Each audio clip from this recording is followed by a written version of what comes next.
কিরে, কি অবস্থা তোর? আর অবস্থা, যেই গরম আমনে দিতেছেন বই থাকতে থাকতে আর অবস্থা খারাপ। কিল্লাই, তোর তো বেহাল অবস্থা। গরমের অজুহাতে 23 ঘন্টার ডিউটি 30 মিনিটেই শেষ। তো আই কিতাম, আমনে যেই গরম দেন এই গরমে কি আর ডিউটি করন যাই? আর কি দোষ? আয় তো মানুষের মেলা বুঝাইছি যে তোরা গাছ কাটিচ্ছা, গাছ কাটিচ্ছা, গাছ কাটলে গরম বাড়বো, গাছ কাটলে গরম বাড়বো। হেগুনে তো আর কথা শুনে ন। একবার এক এক অজুহাতে হেগুনে গাছ কাটে। সেইদিনও তো কারেন্টের খাম্বা গাইডবার লাই রাস্তার কুলের গাছ বেগুন কাটি হালাইছে।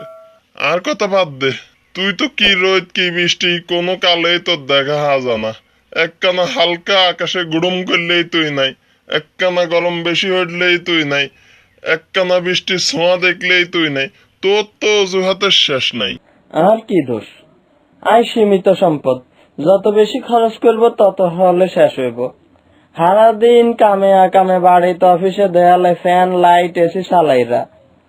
ওই তো সেদিন দেখলাম এক বেড়া বাড়িতে অটো চার্জ দেয়, হেতার মিটার নষ্ট, মিটারের বিল লেখে যে বেড়া, হেতার ইচ্ছা মতো বিল করে।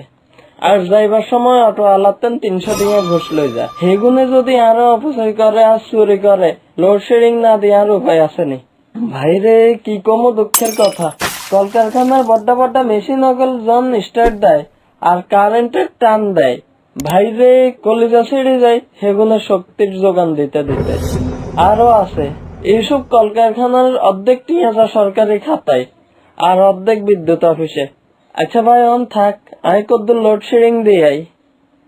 আসলে বিদ্যুৎ সংকট ও গরম বাড়ার পিছনে আমরাই দায়ী। আমরা যদি নির্বিচারে গাছ না কাটতাম তবে এই গরমের উপস্থিতি কখনোই টের পেতাম না। আর বিদ্যুৎ অপচয় না করলে এবং অবৈধ বিদ্যুৎ সংযোগ স্থাপন না করলে কখনোই বিদ্যুৎ সংকটও দেখা দিত না।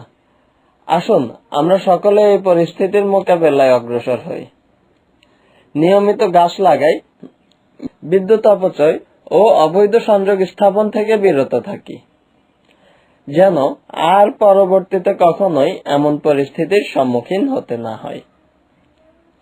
বন্ধুরা, কেমন লাগলো আমাদের আজকের ভিডিও? নিত্য নতুন গল্প পেতে আমাদের চ্যানেলটি সাবস্ক্রাইব করুন আর অবশ্যই ভিডিওটি ভালো লাগলে লাইক, কমেন্ট ও শেয়ার করতে ভুলবেন না।